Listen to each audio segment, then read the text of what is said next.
Jadi nanti buyer kalau sudah menurunkan order, dia akan menurunkan yang namanya advance payment atau DP. Nah, DP ini besarannya bisa bervariasi tergantung dari kesepakatan awal.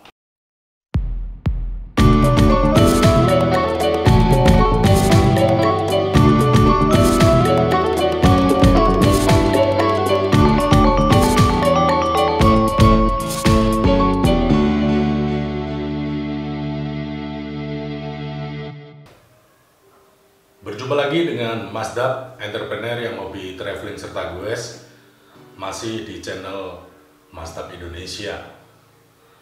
Selamat pagi, selamat siang, selamat sore, dan selamat malam bagi para Mas Daber dimanapun berada. Jadi pada kesempatan kali ini Mas Dap ingin membuat sebuah vlog yang lumayan serius temanya, yang berkaitan dengan kegiatan ekspor. Jadi tema kali ini adalah pembahasan mengenai tipe-tipe payment atau pembayaran di dalam kegiatan ekspor.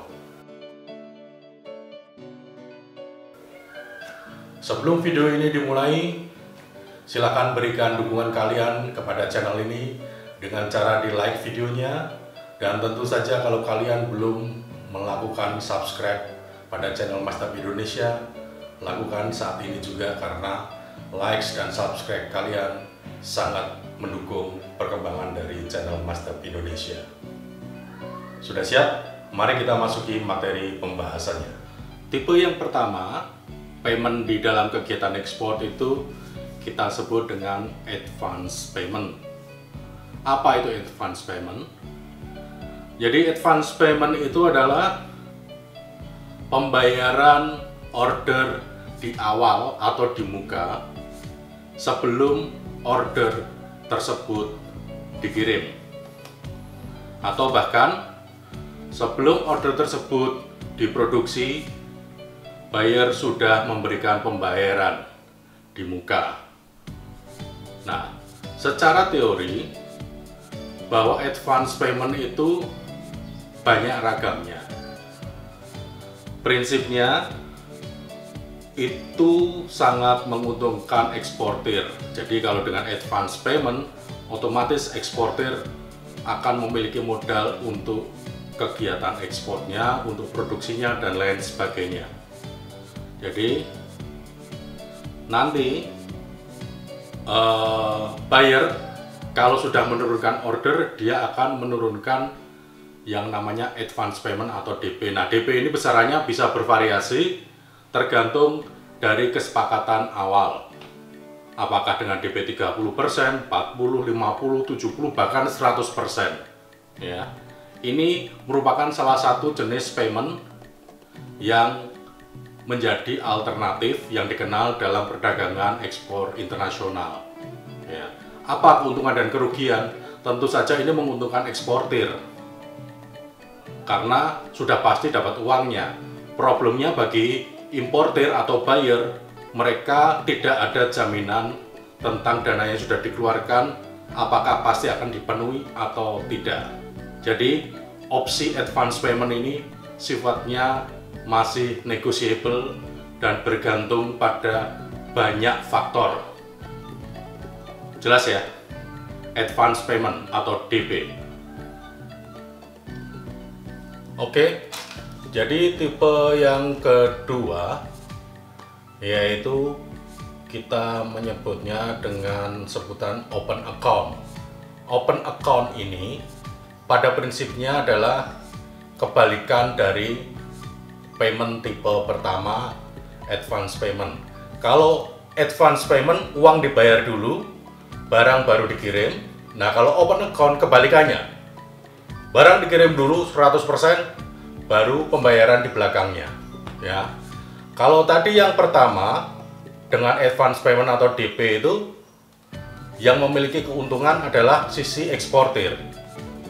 Nah, sekarang open account yang memiliki sisi keuntungan adalah di sisi pihak importir atau buyer.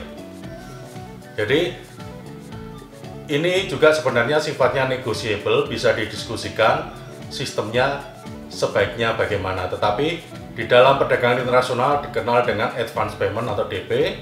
Yang kedua adalah open account. Ya, jadi sudah ada dua tipe ini. Nah, nanti akan banyak varian-varian di dalamnya, tetapi secara prinsip ada dua, nanti ada lagi tipe berikutnya. Jelas ya, para masyarakat ya? Berikutnya tipe ketiga di dalam sistem pembayaran kegiatan ekspor, yaitu kita menyebut yang terkenal dengan istilah consignment, ya. Apa itu consignment? Jadi consignment adalah pada prinsipnya kita sebagai eksportir itu menjual dengan sistem titip jual. Apa artinya? Artinya adalah begini. Kita murni tidak menerima DP, tidak menerima apa-apa, tetapi hanya LOI. Setelah itu kita produksi, barang lengkap kita kirim. Nah, tujuan pengiriman ini bukan kepada buyer langsung, tapi sebagai penengah atau middle party. Nah, dia atau penengah ini, middle party ini tidak membayar kita begitu barang sudah diterima. Jadi barang yang diterima oleh middle party ini akan dijual kembali kepada direct buyer atau final buyer atau buyer akhir sampai dengan barang ini terjual sempurna seluruhnya 100%. Barulah middle party ini akan melakukan pembayaran kepada kita sebagai eksportir. Ya. Jadi istilahnya consignment itu sama dengan titip jual. Jadi pihak middle party tidak perlu mengeluarkan uang dulu, dia hanya membayar pada saat barang yang kita titipkan kepada dia, kita ekspor kepada dia itu laku 100% baru dibayar. Jadi meskipun barang kita sudah beralih kepada middle party, tetapi kepemilikan barang ini masih menjadi milik kita sebagai eksportir.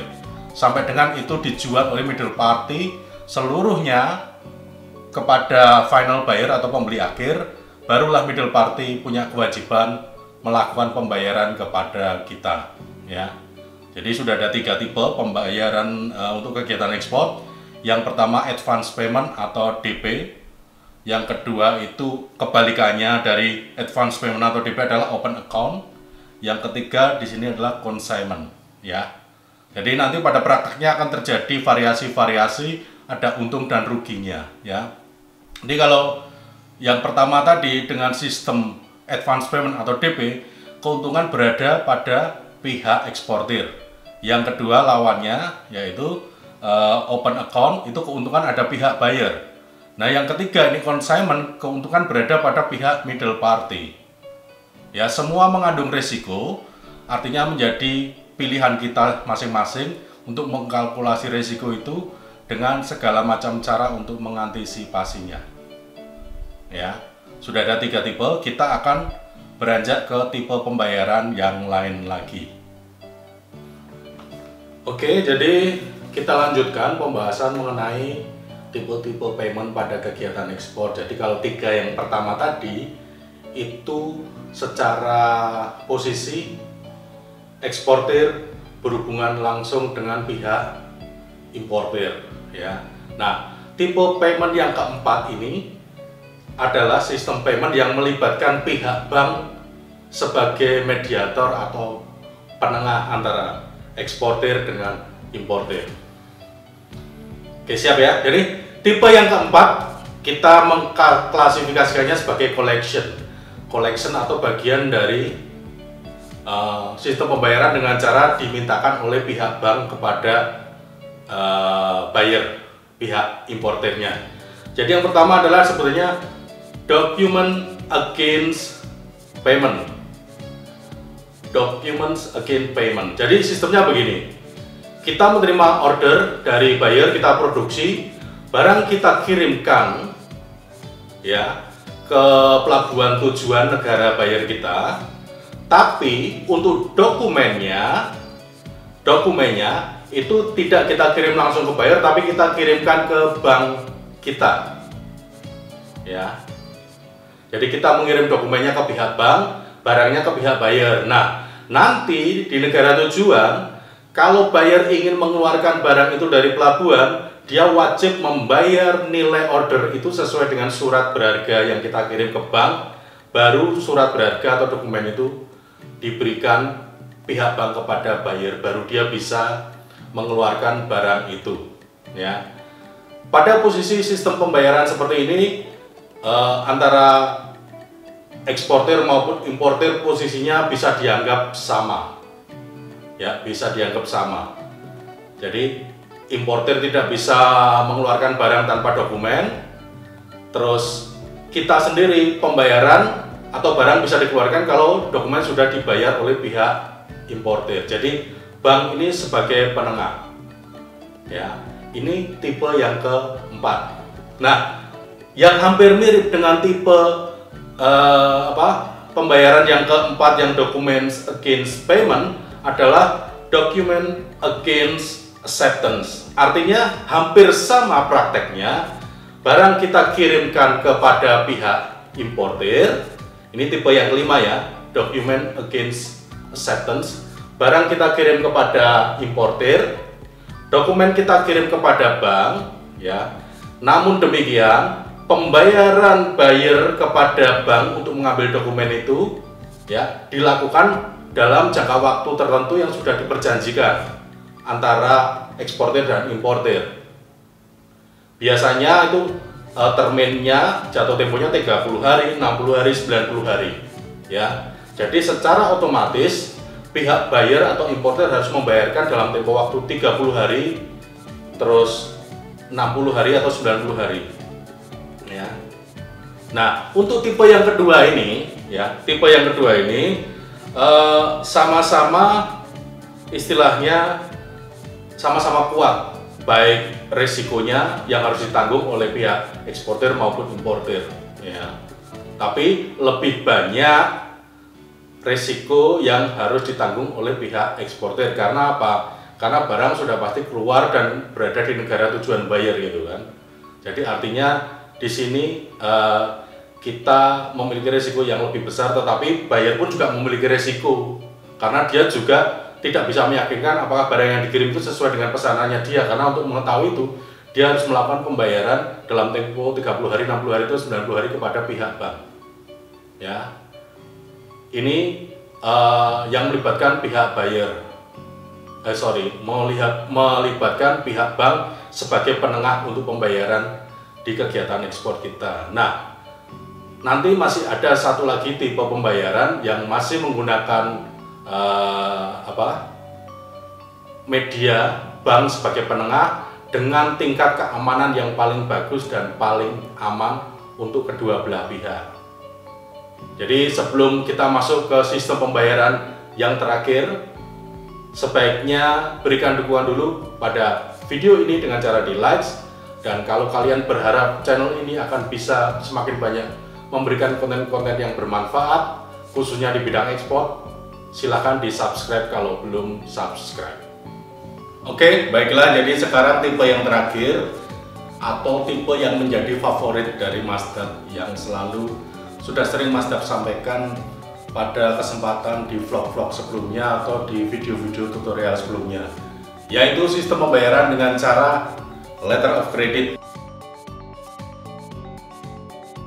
Ya, kalau untuk lebih detail mengenai tipe pembayaran letter of credit, silakan para Mas Dabber saksikan di link video di atas ini. Tetapi secara prinsip, Mas Dap ingin kembali menekankan bahwa letter of credit adalah satu-satunya pilihan pembayaran yang paling bagus dari sisi keamanan, baik keamanan bagi kita sebagai eksportir maupun keamanan bagi buyer sebagai importir. Dua-duanya punya perlindungan yang mencukupi. Buyer tidak bisa mengelak dari kewajiban membayar, kita tidak bisa mengelak dari kewajiban mengirimkan barang. Dan payment dijamin oleh bank, karena untuk membuka letter of credit, buyer wajib membayar atau menempatkan dana senilai order tersebut, ya. Jadi intinya, pilihlah letter of credit terutama bagi order-order yang nilainya cukup besar dan signifikan, ya.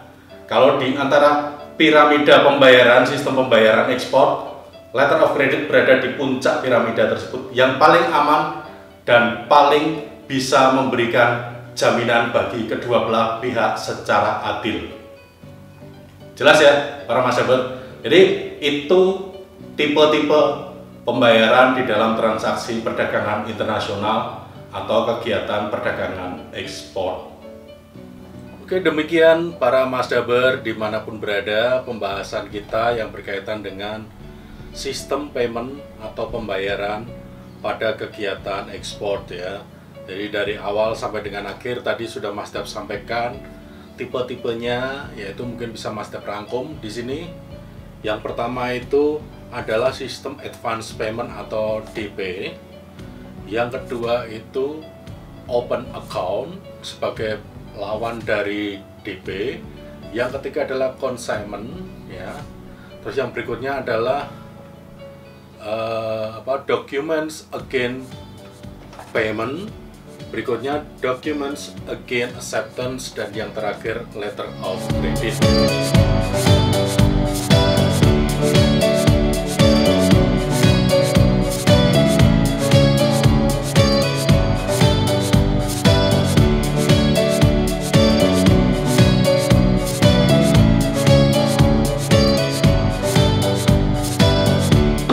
Jadi setelah kita bahas tadi semua sistem-sistem pembayaran di dalam kegiatan ekspor, nanti pada prakteknya para masdaber akan menemukan pengembangan-pengembangan dari konsep pembayaran seperti yang sudah Mas Dap sampaikan. Tetapi secara prinsip itu ada dua bagian. Yang pertama itu pembayaran dengan sistem yang melibatkan eksportir langsung dengan importir, atau yang kedua melalui pihak penengah perbankan ya. Yang perbankan ini yang paling direkomendasikan adalah dengan sistem letter of credit. Seperti apa detailnya letter of credit sudah pernah Mas Dap bahas di dalam video di channel Mas Dap Indonesia. Harapannya dengan diberikannya pengetahuan atau informasi yang berkaitan dengan sistem pembayaran atau payment ini, supaya para masdaber jika nanti pada akhirnya harus melakukan kegiatan ekspor dan harus membahas mengenai sistem pembayaran apa yang akan disepakati, kalian sudah memiliki pengetahuan yang cukup. Bila mana dalam perjalanan negosiasi dengan buyer kalian mendapatkan sistem-sistem pembayaran yang agak berbeda, sebaiknya Mas Dap sarankan kalian melakukan klarifikasi ulang apa yang dimaksud dengan sistem pembayaran itu. Dan harap diingat, semua sistem pembayaran mengandung untung dan rugi, risiko, dan lain sebagainya. Jadi, kemampuan kita, bijak-bijaklah kita memilah dan memilih yang bisa memproteksi kita maupun memproteksi buyer dalam hal kesepakatan pembayaran. Jadi, semoga saja informasi ini bisa menambah insight kalian para masdaber mengenai kegiatan ekspor.